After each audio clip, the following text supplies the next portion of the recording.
Bem-vindos a todos. Elaine, muito bem-vinda. Seja muito assim apreciada nesse momento. Assim, nós somos muito abençoados por mais uma vez você vai passar seu conhecimento para nós a respeito de Nossa Senhora. E antes da gente começar a falar dessa mãe, né, dessa nossa aparição, eu convido assim para a gente começar com uma oração. Mas seja bem-vinda. Obrigada. Estamos juntos falando, nos aprofundando, meditando um pouco sobre as aparições de Nossa Senhora e que esses momentos sejam para a gente ter mais vontade de conhecer a nossa mãe querida. Só ama aquele que conhece. Então que para cada vez mais nós tenhamos esse desejo de conhecer esse amor de mãe para conosco. Então tudo que nós vamos fazer aqui, que seja ungido pelo nosso Senhor Espírito Santo, né? E nós vamos pedir a presença dele aqui no nosso meio. Vinde, Espírito Santo, vinde por meio da poderosa intercessão do Imaculado Coração de Maria, vossa amadíssima esposa. Em nome do Pai, do Filho e do Espírito Santo. Amém. Então, dando sequência, Elaine, às aparições, né, que a gente se delicia ao ouvir falar dessa mãe, hoje nós vamos falar a respeito das aparições de Nossa Senhora de Guadalupe. E é uma história linda, comovente, que encanta, né? E a gente fica assim encantado com como Nossa Senhora ela se achega, né, à presença de cada dos seus filhos. Ela quer assim se colocar tão íntima que ela se coloca como eles, como nós, né, nas aparições. E essa aparição está intimamente ligada conosco, porque fazemos parte da América Latina e ela é a padroeira das Américas e ela é chamada carinhosamente da Mãe das Américas. Por que escolhemos essa aparição? Porque ela foi a primeira a ser reconhecida pelo Vaticano, primeira aparição a ser reconhecida. Não foi logo após a primeira, mas foi a primeira a ser reconhecida. Naquilo que nós vimos na outra aparição, nós vamos ver que ela se encaixa perfeitamente. Houve-se conversão em massa, vamos ver um pouco sobre São Juan Diego. Ele foi canonizado pelo São João Paulo II, então vamos ver a idoneidade dele e vamos ver com que carinho até o Papa Bento XIV, ele falava assim, para os outros videntes, Maria deixou mensagem, para os da América ela deixou o seu retrato. Então ele falava assim, nenhuma outra nação teve tanto carinho que nem as Américas. Né? Então está intimamente ligado conosco, que fazemos parte da América, né? E nós vamos ver a mensagem dela como é atual, embora aconteceu em 1531, nós vamos ver como é atual nos nossos dias de hoje. Para a gente começar, Elaine, a gente dá uma introdução de como era a época, o cenário da época, a situação histórica daquela época. Porque toda vez que Nossa Senhora se apresenta, tem um porquê, né? E aquela época tinha também um cenário importante, né? Então, eu queria que você falasse para nós desse cenário histórico da época. Então, quem habitava na época eram várias tribos indígenas, né? O México, ele tinha sido, vamos dizer assim, fundado perto de um lago, e a palavra México, que na época o que foi dado na fundação, significa aquele onde a lua nasce. E quem dominava era a tribo asteca. Ela era uma tribo guerreira, e ela dominava todas as outras tribos. Ela dominava a ponto do quê? De guerrear e cobrar muitos impostos. E nas guerras, a tribo asteca, ela era carnívora. Ela fazia sacrifícios humanos tanto para comer como para arrancar o coração dos seres das outras tribos para ser oferecido aos deuses. Então elas eram politeísta, oferecia sacrifícios humanos para o sol, para a lua. Quando não chovia, matavam crianças que choravam porque achavam que as lágrimas das crianças iam fazer chover. Então ela era assim totalmente, vamos dizer, pagã. E nisso veio a colonização espanhola. Com os primeiros espanhóis que veio colonizar o México, ele se encontrou numa situação muito difícil, porque eram todos pagãos, mas como as outras tribos eram subjugadas pelos astecas, eles conseguiram se unir com essas outras tribos para lutar com os astecas. O rei e o sacerdote dos astecas era Montezuma, e ele que fazia esses sacrifícios humanos. Nós vamos ver que Juan Diego participava era de uma outra tribo, que era o Xaximeca. Nós vamos ver depois um pouquinho a respeito da vida dele. E ele foi batizado logo em seguida. Mas o que aconteceu? Nessa colonização, também com os franciscanos que tentavam evangelizar, também chegou aqueles espanhóis, principalmente o governador, que tentava usufruir do bem que existia. Então ele começou a escravizar as outras tribos e para proveito próprio. Então veja só a situação: uma tribo que dominava a outra, que queria carne humana, que queria sacrifício humano e cobrava muito impostos. Aí veio os espanhóis que dominavam, mas escravizavam e queriam tirar todo o proveito desse povo indígena. Então os indígenas estavam assim, não sabiam a quem recorrer.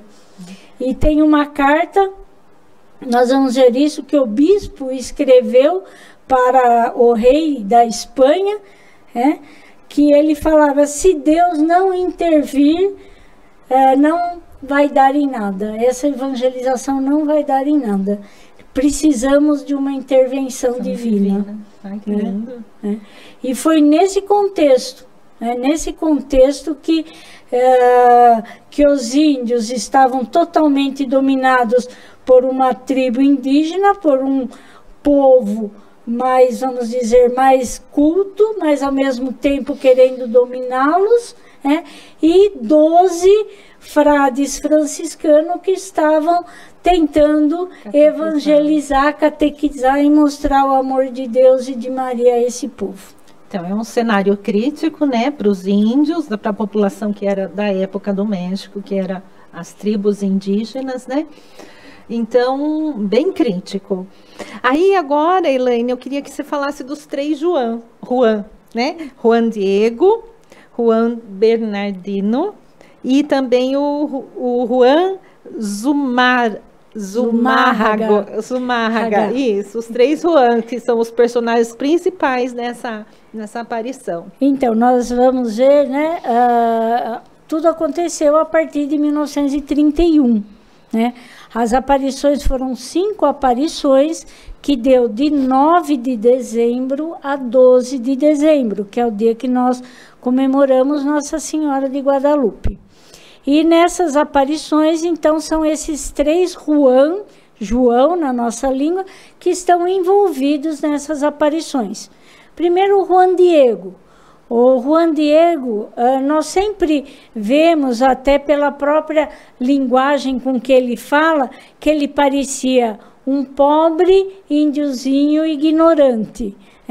E aí, quando foi começar o processo da canonização de Juan Diego, foi estudado que não, ele era de uma linhagem real.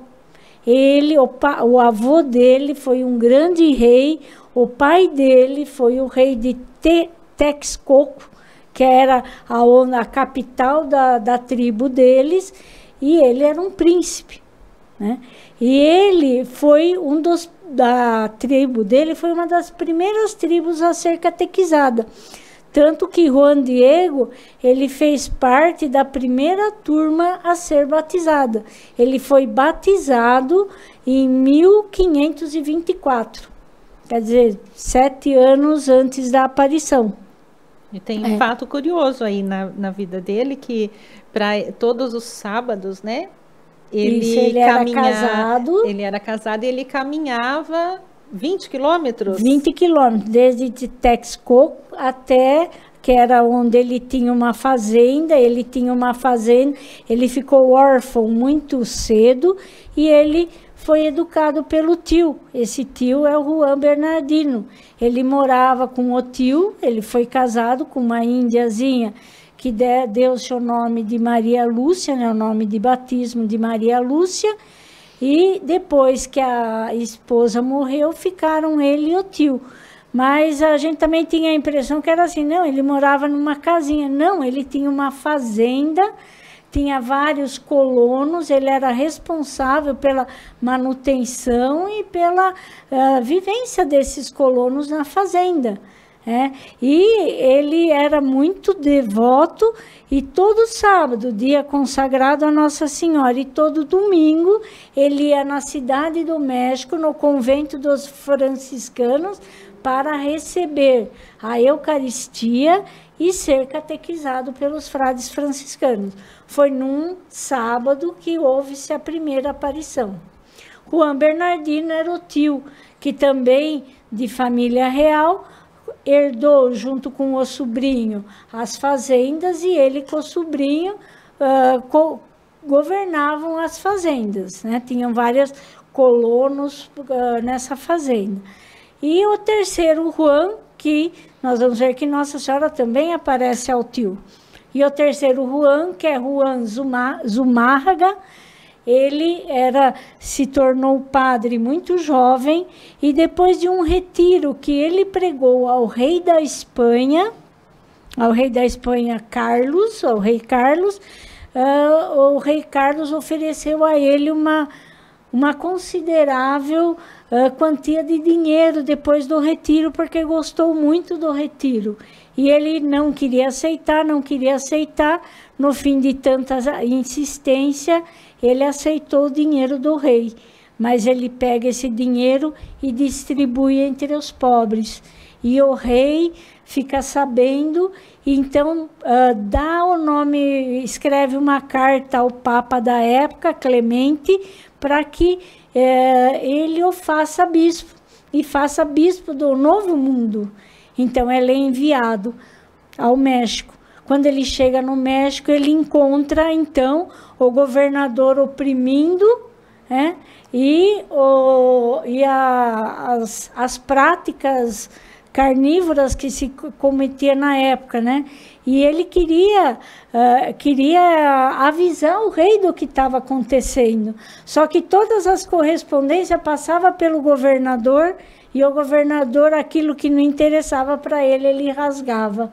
Até que ele teve uma ideia de pedir para os índios confeccionar um crucifixo oco, e pôs uma mensagem dentro do crucifixo, relatando ao rei que o governador estava explorando os índios. E aí, quando essa mensagem chega até o rei, esse governador é deposto, e aí um novo governador mais, mais íntegro, mais humano, ele, juntamente com Juan Zumárraga, eles começam realmente a progredir na evangelização. É um cenário complicado, né? Para quem convivia naquele momento, para as tribos, para os indígenas, é um cenário triste, né? E aí a gente pode começar, né, Elaine, falar um pouquinho de como iniciou a aparição, como que aconteceu. como eu falei, essas aparições é muito importante, porque nós vamos ver que as palavras de Nossa Senhora é para cada um de nós, né? Mas vamos então à história. Juan Diego acordou muito cedo e estava indo ao convento franciscano para assistir à missa e participar da catequese. Quando ele chega perto de um monte chamado Tepeaca, que fica perto de um lago, perto da cidade do México, ele ouve cânticos de pássaros muito lindos. Esses pássaros falam que não tem a tradução para o português, porque falou que é muito difícil encontrar pássaros bonitos e cantores ao mesmo tempo. E quando que ele ouve aquele cântico tão lindo, ele fala assim: eu estou no paraíso. Ele faz essa oração: parece que eu estou no paraíso. E quando ele está se chegando no monte, ele ouve alguém chamar. Então ele sobe no cume do monte para ver quem o estava chamando. E ele vê a Nossa Senhora envolta em muita luz, e ele imediatamente ele se ajoelha, um príncipe, se ajoelha, que ele percebe que está diante de alguém maior do que ele. E nesse livro, num dos livros que eu pesquisei, escrito por Henrique Loaiza, O Milagre da Virgem de Guadalupe, ele traz o primeiro relato desses diálogos entre Juan Diego e Nossa Senhora. Então, a primeira aparição, ela fala que ela está ali, que ela quer que ele vá até o bispo para que seja construída no Monte Tepeaca uma ermida, uma capela, para que ela ouvisse as orações daqueles que estavam necessitados, daqueles que ela queria ouvir e consolar o povo sofrido. E ele imediatamente vai, ele chama Maria de Minha Senhora Menina. Ele tinha 57 anos, há 2 anos ele estava viúvo, ele tinha 57 anos e ele chama uma menina de senhora. Ele Minha Senhora Menina. Então ele fala que por mais que ele vai fazer aquilo que ela quer o mais depressa possível. Ele vai até o bispo, até a cidade do México.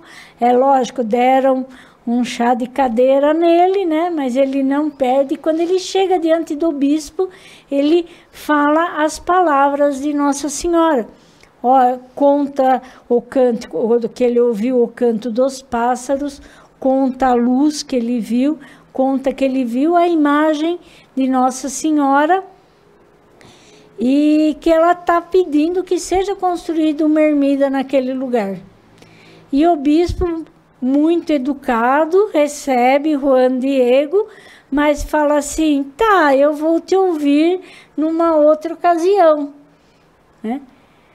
Aí o Juan Diego sai diante do bispo muito triste e volta para o mesmo monte Tepeaca para encontrar e dar a resposta a Nossa Senhora.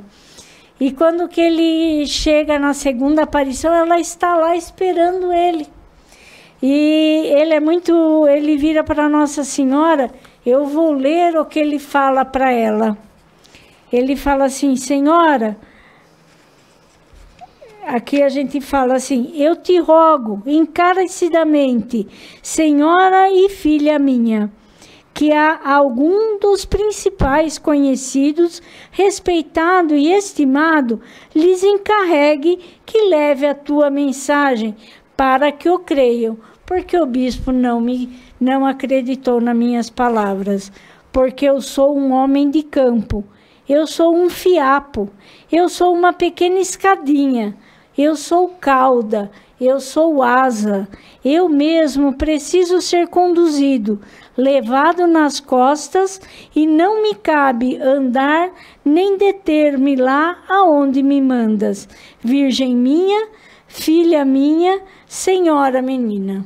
É lindo, né? E Nossa Senhora responde para ele: eu sei que eu tenho muitos servos mais capacitados que você, mas você foi o escolhido.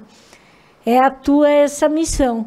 Eu quero que você volte e fale ao bispo que eu quero que seja construída uma ermida nesse monte.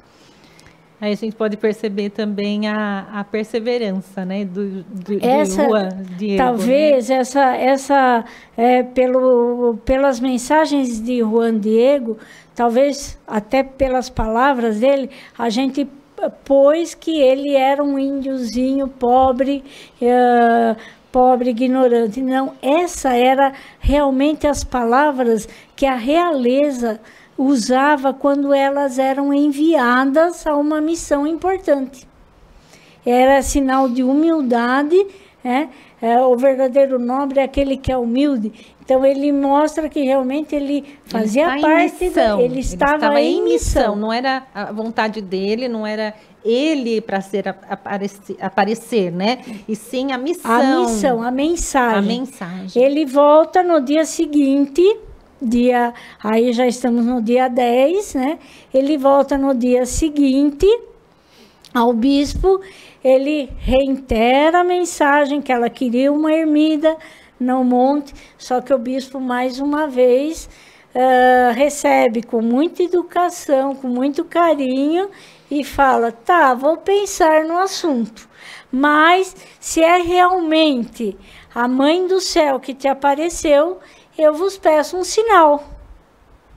Ele volta para Nossa Senhora, lá no monte, e fala: o bispo me pediu um sinal. Então ela fala: então você volta amanhã aqui, você volta amanhã aqui, porque eu vou te dar um sinal. Quando o Juan Diego ele fala essas palavras, que ele é fiapo, que ele é cauda, que ele é alza, é muito importante a mensagem que Nossa Senhora responde para ele. Você quer falar para nós, Adriana? Eu até anotei aqui porque é muito bonita, né?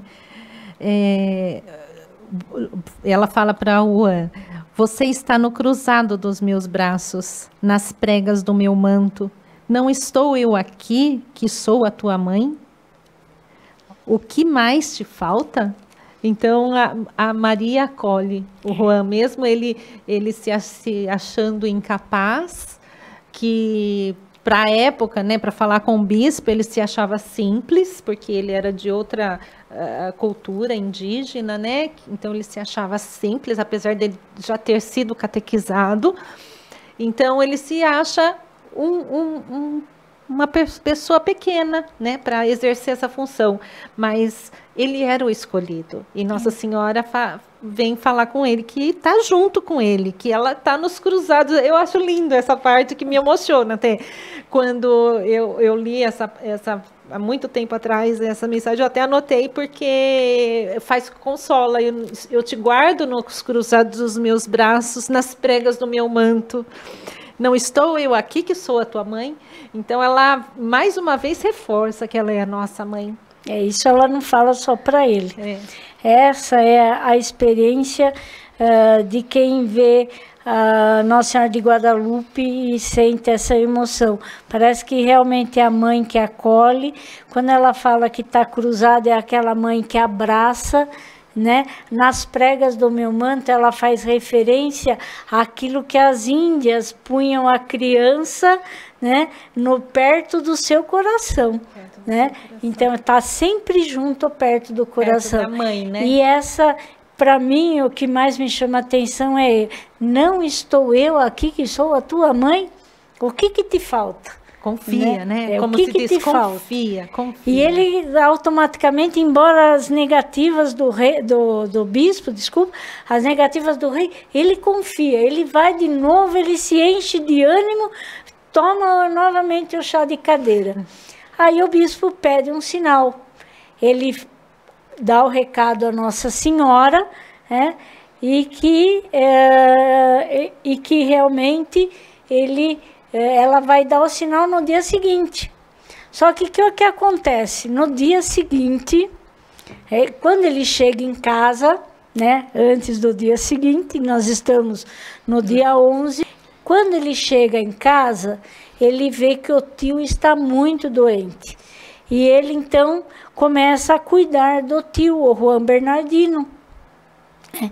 E aí, quando ele acorda de manhã, o tio pede a ele para que vai buscar um sacerdote para que ele receba os últimos sacramentos, que ele quer morrer como cristão.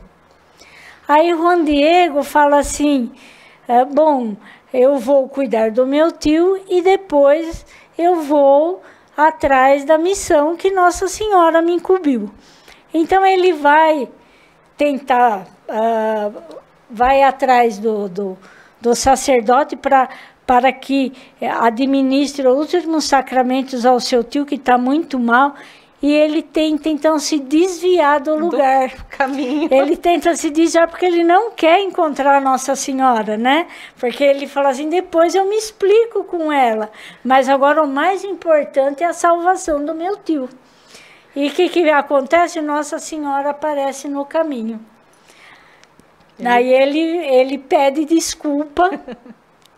Ele falou que ele não esqueceu da missão, ele pede desculpa, mas que ele está indo até o povoado buscar um sacerdote, porque o seu tio está muito mal e quer receber os últimos sacramentos.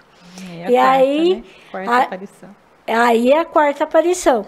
Aí Nossa Senhora fala assim, não te preocupe, eu vou cuidar do seu tio.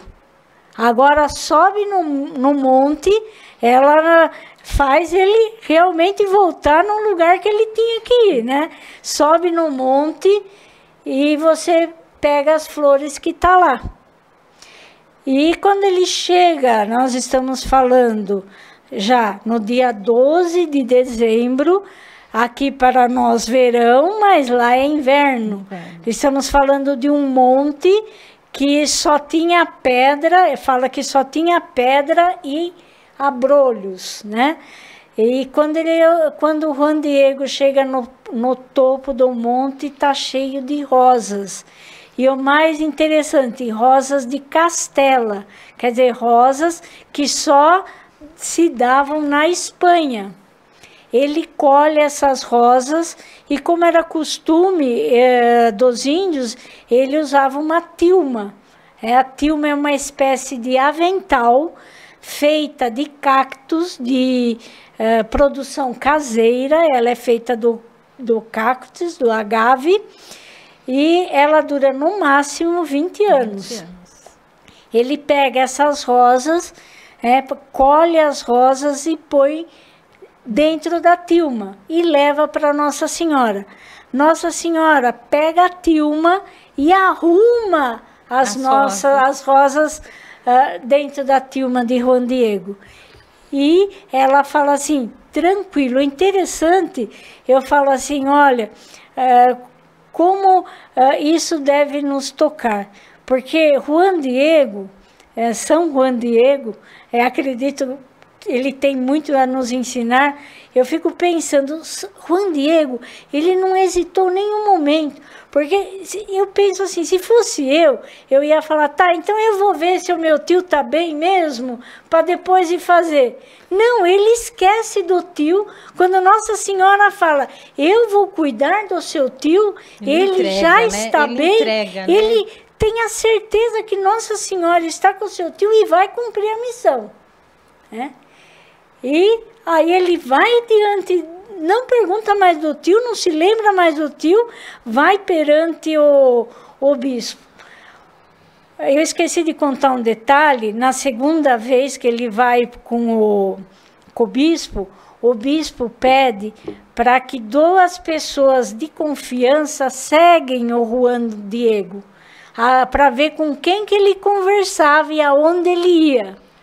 E esses dois homens da confiança seguem, só que quando chega perto do Monte Tepeaca, eles perdem o Juan Diego, eles não encontram mais. Aí eles voltam para o bispo e falam para o bispo não confiar nele, que ele era trapaceiro. E o bispo, então, são 2 homens de confiança que estão falando para o bispo que o índio era um trapaceiro, né? Então, o bispo já deixou o aviso, né? Já deixou o aviso que aquele índiozinho não era de muita confiança. Bom, aí o índio chega com a tilma dobrada, né? O avental dobrado e querendo falar com o bispo. E é lógico, os guardas não deixam ele entrar, né?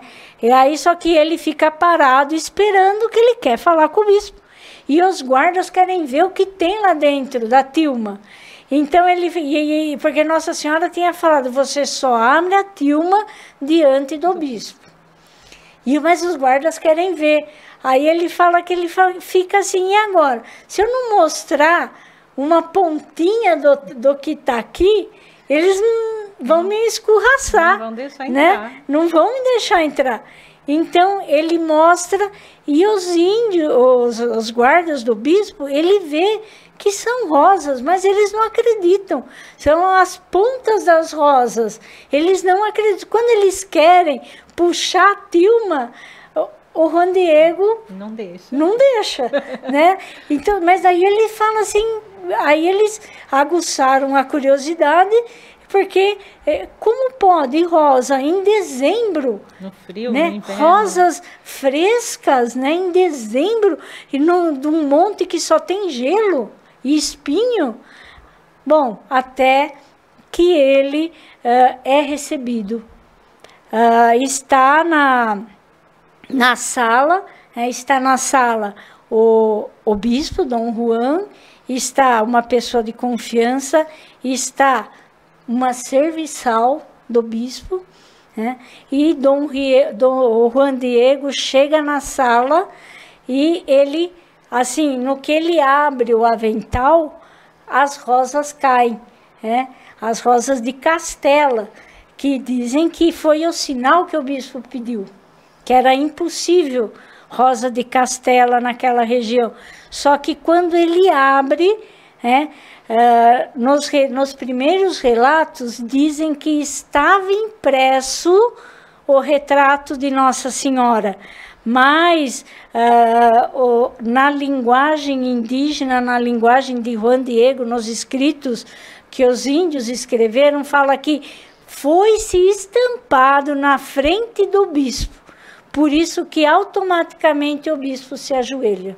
Porque se tivesse pintado, mas por que o bispo vai ajoelhar diante de uma imagem? O índio não podia ter pintado? Não, a imagem se forma diante do bispo. Dos olhos do bispo. E no que se forma a imagem diante do bispo, o bispo se ajoelha. Se ajoelha, e o Juan Diego, à primeira vista, não entende, porque vai se ajoelhar diante de rosas, né?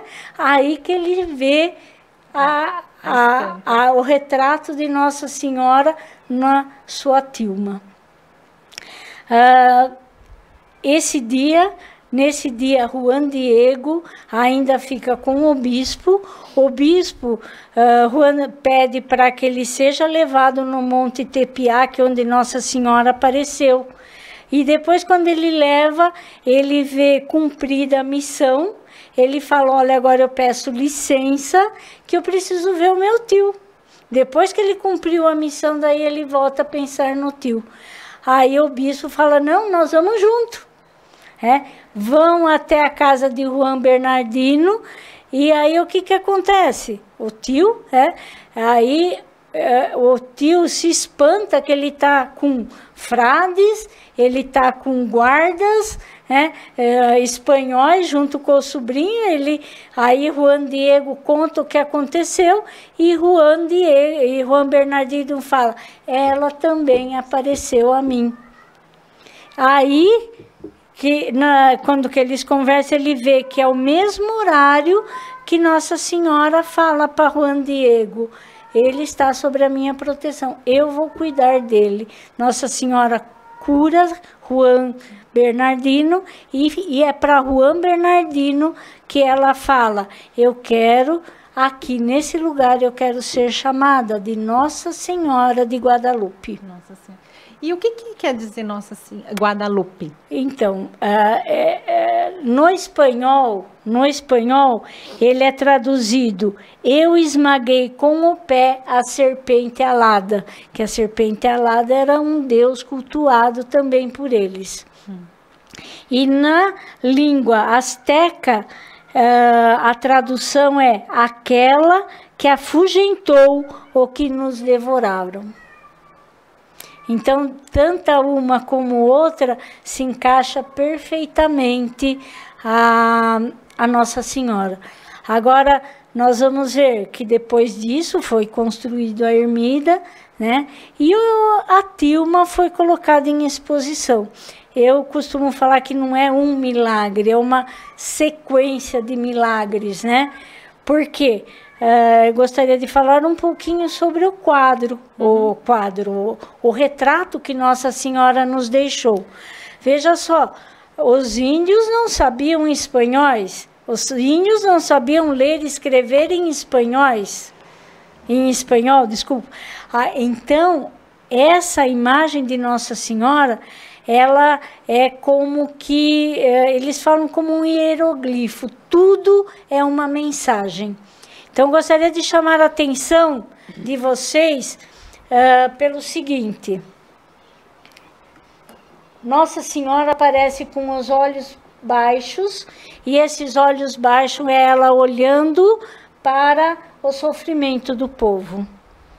Nossa Senhora aparece com o cabelo repartido. Cabelo repartido, quem usava era somente as senhoras casadas. Mas ela também aparece com o cabelo solto, que somente quem usava cabelo solto eram as virgens. Então, ela era senhora, mas ela era virgem. Nossa Senhora aparece com uma cinta preta na cintura. Era a cinta que as índias usavam quando estavam grávidas. Então, Maria se apresenta grávida no novo mundo que estava começando a ser evangelizado. Ela aparece na frente do sol, a quem eles cultuavam e quem ofereciam carnes humanas. Então, para eles, já ficou entendido que ela era maior do que o sol, a quem eles cultuavam. Ela aparece pisando a lua, que eles também adoravam, né?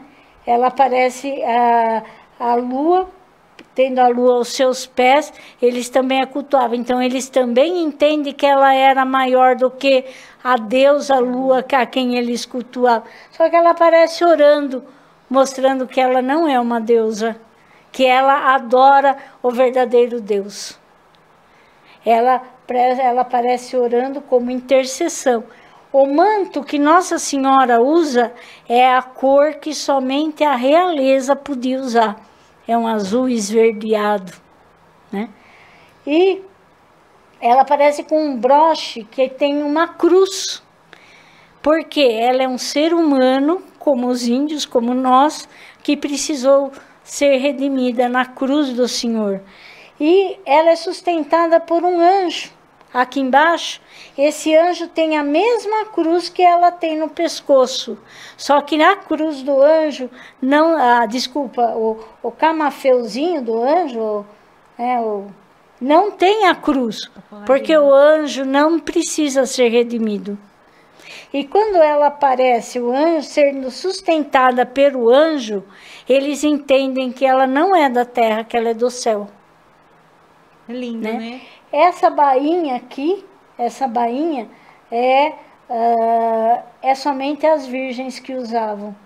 E interessante, as estrelas, são 46 estrelas, e estudos mostraram que esse manto com essas 46 estrelas era justamente a constelação do dia que ela apareceu. Só que também, eu não entendo muito, né? Mas eu estou passando o que nós estudamos. Falam que essas estrelas se unidam, elas formam também notas musicais. E se vocês procurarem, vocês vão ver que a música é lindíssima, a música que aparece aqui.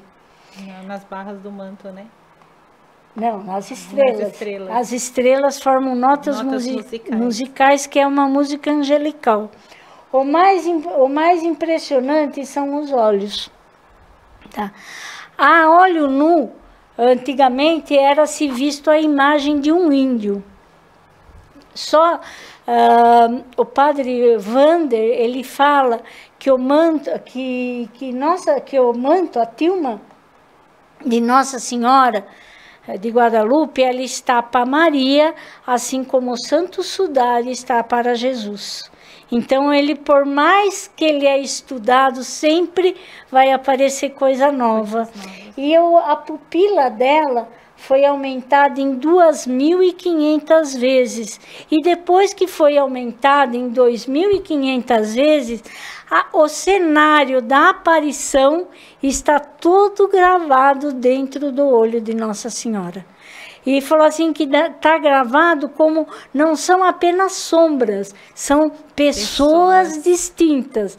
Dá para se ver o Juan Zumarra com as suas vestes episcopais, dá para ver a senhora que está com ele de cabelo crespo, porque, né, por isso que nós achamos que era a copeira, a serva da casa, os guardas que estão atrás do bispo, dá para identificar. É como se Nossa Senhora falasse, vocês estão gravados na pupila dos meus olhos. Está desenhando exatamente a cena de Juan Diego entregando, abrindo a tilma, né? A tilma diante do bispo. Agora a gente fala, é um milagre? Não, é uma sucessão. Por quê? São muitos milagres. Toda pintura humana, ela precisa ser restaurada. Essa pintura foi em 1531, nunca foi restaurada.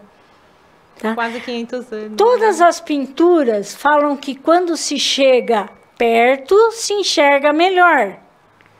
Certo? Ela fala que é o contrário. Se você chega perto, você só vai ver cores. Mas de longe você se enxerga melhor.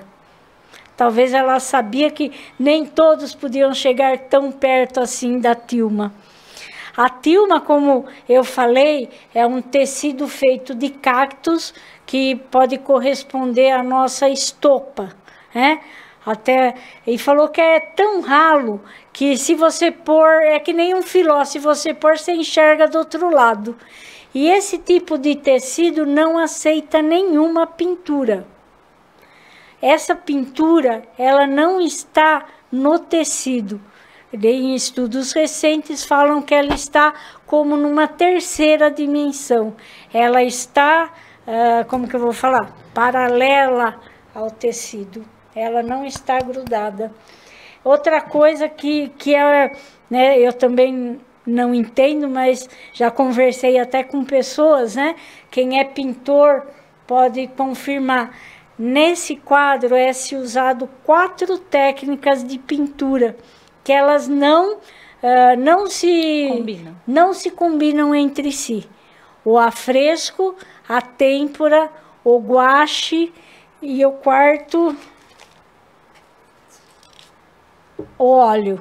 Então, a mão e a cabeça são pinturas a óleo. A túnica e o anjo são a têmpera. A têmpera falou que é uma pintura que tem que, ser em alta temperatura para grudar, pelo que me falaram, né? O manto é feito de guache e o fundo é feito em afresco. Foi que ninguém nunca imaginou combinar essas 4 pinturas.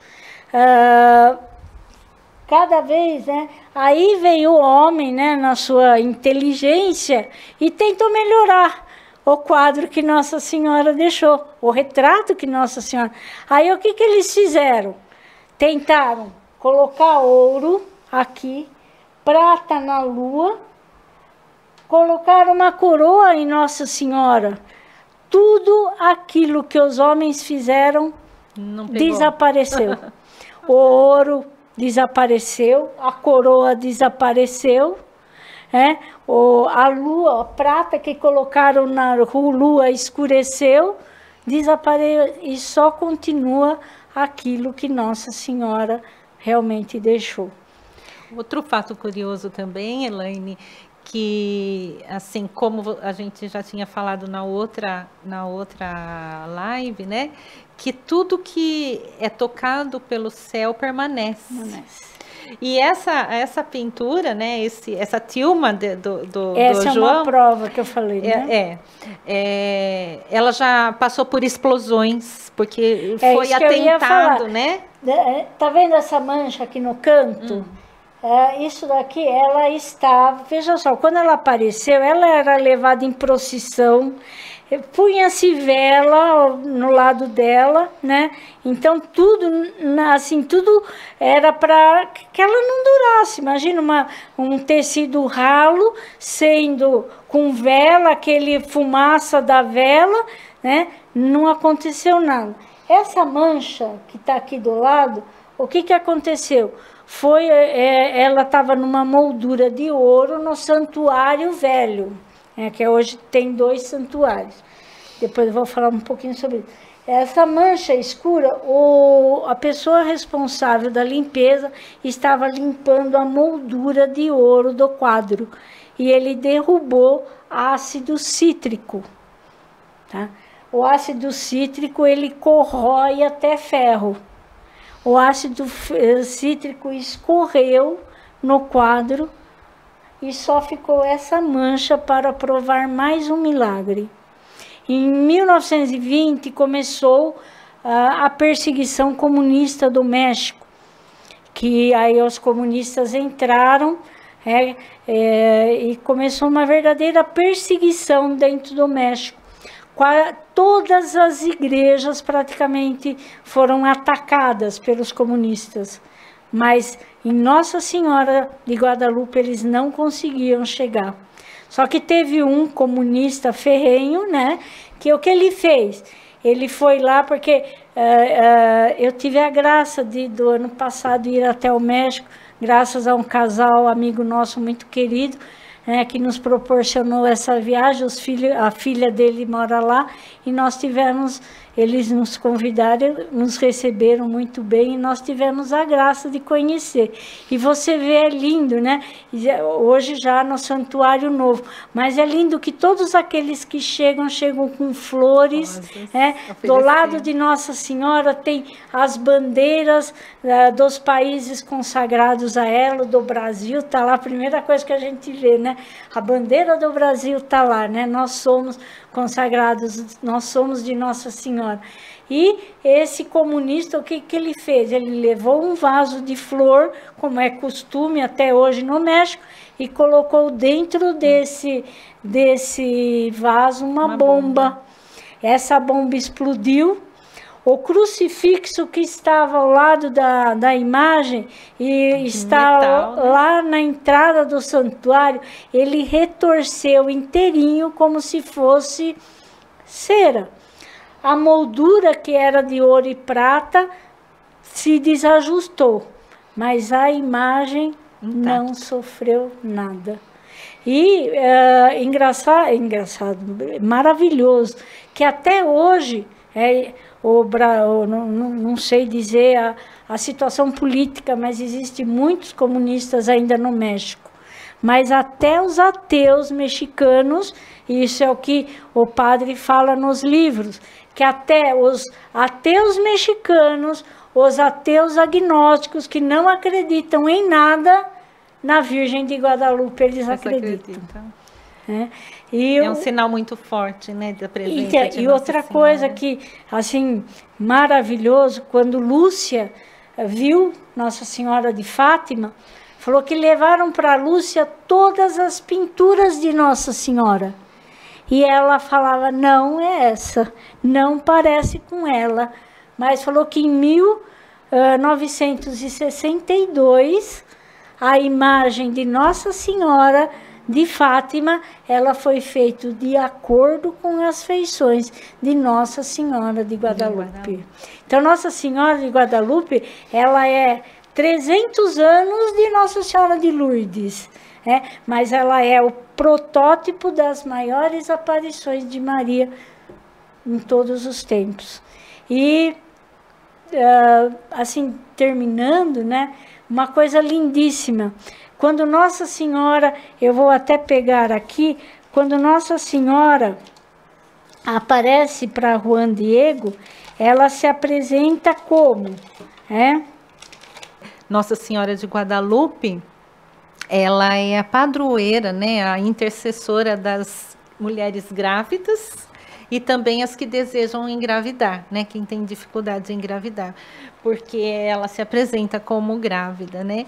Então, para quem está grávida, está com seu bebê aí, as mães, né, futuras mães e as que querem um filho, peça para Nossa Senhora de Guadalupe, porque ela é intercessora das grávidas, intercessora das que querem engravidar. Nossa Senhora se define e se apresenta a Juan Diego como virgem e mãe. Ela logo lhe fala e descobre a sua santa vontade. O que Nossa Senhora fala para Juan Diego, São Juan Diego? Sabe e tem por certo, tu, o menor dos meus filhos, que eu sou a sempre Virgem Santa Maria. Esse é um dogma da Igreja, a virgindade perpétua de Maria. Aí ela continua, sou a mãe do verdadeiro Deus. O segundo dogma, quer dizer, eu não estou falando na ordem que foi proclamado, mas pelo que o seu outro dogma de Nossa Senhora, a mãe do verdadeiro Deus. Eu sou a sempre Virgem Maria, a mãe do verdadeiro Deus, por quem se vive, do Criador de todas as coisas, Senhora do céu e da terra. Segundo dogma. Terceiro dogma, ela se apresenta no dia 9 de dezembro, um dia depois da Imaculada Conceição. Ela se apresenta como Nossa Senhora de Guadalupe, que é aquela que esmaga a serpente. Então, terceiro dogma, a Imaculada Conceição. O quarto dogma, nós podemos ver no quadro que imediatamente os índios viram que quem a sustenta, um anjo, aquela que não é da terra, aquela que está assunta ao céu. E o próximo dogma, que está em estudo, não foi proclamado, que ela fala que ela quer que construa uma ermida, um santuário, para que ela possa interceder pelas necessidades do povo. O quinto dogma que está em estudo, a medianeira de todas as graças. Então, no quadro está tudo aquilo que a Igreja ensina. E o interessante, né, mais uma vez, quando nós vimos, para analisarmos as verdadeiras aparições, ela se coloca submissa à Igreja. Vai e se apresenta ao bispo. O bispo que vai falar ao povo. Não é o índio que vai falar ao povo, é o bispo, o representante de seu filho na terra, que vai se dirigir ao povo e que vai dar, vamos dizer, a autorização de realizar a vontade dela. É obediência, então, tudo aquilo que nós vimos, né, como uma aparição verdadeira, nós encontramos, né, em Nossa Senhora. O que nós podemos dizer? Né? Qual mensagem que nós podemos tirar para nós hoje? Para mim, a palavra de Maria. Não estou eu aqui que sou a tua mãe? Que mais te falta? Que mais te falta? que mais me falta é lindo, né? E para você, Adriana? Que ela é minha mãe, que eu estou no cruzado dos seus braços, no seu manto. Então, é esse aconchego, essa ensinamento que Nossa Senhora nos dá de obediência à igreja, de ser assim respeitosa com as autoridades, né, da igreja. Então, ela não se impõe. Não, ela vai assim, cativando, né? Cativando a gente. E é muito gostoso. Né, falam que após as aparições de Nossa Senhora de Guadalupe, houve-se uma explosão, né? Hoje, quem vai no México, eu me surpreendi pela catolicidade dos mexicanos. Eles oram muito. Eu não conhecia, mas quando que a gente começa a se inteirar do comunismo, dos martírios que houve no México, sabe? E você vê a devoção, você vê todas as pessoas, você vai na missa durante as semanas, as igrejas lotadas. Você vai em Guadalupe, que fala, não tem como você não sentir a presença da mãe, né? E há crianças que é levada, então houve uma explosão de fé. E o Frei Gilson dá um testemunho bonito sobre isso, né? Que ele esteve em janeiro, ele dando testemunho lá em Guadalupe, e ele fala assim que lá ele não é conhecido como aqui. E então ele caminhando na rua, as pessoas procuravam ele, mas não procuravam ele como Frei Gilson, mas como sacerdote, porque eles buscavam a confissão. Eles têm essa busca de confessar. Então os sacerdotes são muito procurados para a confissão, para ajudar mesmo, né, na recuperação do povo, nessa penitência. Como falamos de Juan Diego e Juan Zumárraga, como que terminou? Após as aparições, Juan Diego pediu autorização do bispo que ele queria ficar aos pés de Nossa Senhora. Ele constrói uma casinha e atrás da parede onde está o manto de Nossa Senhora, né? E ele é o responsável pela manutenção do local. Entendi. Ele vive ainda 16 anos. E ele falou que durante toda a vida ele contava as aparições e o pessoal ia lá para que ele intercedesse também pelas pessoas. E as pessoas falavam que tudo aquilo que ele pedia, Nossa Senhora atendia. Juan Zumárraga, ele depois disso houve uma explosão, aquilo que não fez em 10 anos, né? Depois aquilo que ele falou para o rei Carlos, né? Ele falou que houve assim, triplicou. Teria que ter uma intervenção divina, né? Ele viajou no lombo de um burro, parece que por 2 dias, para crismar 14 mil índios. Ele ficou tão esgotado que depois dessa viagem ele veio a falecer. Parece-me que também ele está em abertura de processo de beatificação. Juan Diego já foi. Juan Diego viveu ainda 16 anos, morreu com 73, e Juan Zumárraga morreu depois dessa viagem que ele crismou 14 mil índios, né? E ele morreu com 72 anos. Né? Então, às vezes a gente pensa, o bispo não aceitou, não. Maria preparou um santo índio, um santo bispo, para mostrar para nós que ela cuida de nós. É para que ninguém se sentir sozinho, ninguém se sentir desamparado, mas quando se sentir sozinho, lembrar, não estou eu aqui que sou a tua mãe, e sentir realmente que ela nos abraça. Muito linda, muito linda. E teria muita coisa mais para falar, né, de Nossa Senhora, é muito rico os acontecimentos de Nossa Senhora, mas já está estendendo, né? Eu gostaria só de mostrar, né, que o que eu falo, eu tirei desse livro há muito tempo, escrito pelo Padre Haroldo Hans, Mãe das Américas. Esse livro é de 1981, não sei quantas edições já está. 1974, desculpa. Esse livro é de 1974, não sei ainda a publicação. E esse livro, O Milagre da Virgem de Guadalupe, onde que tem o primeiro relato da conversa, tradução, né?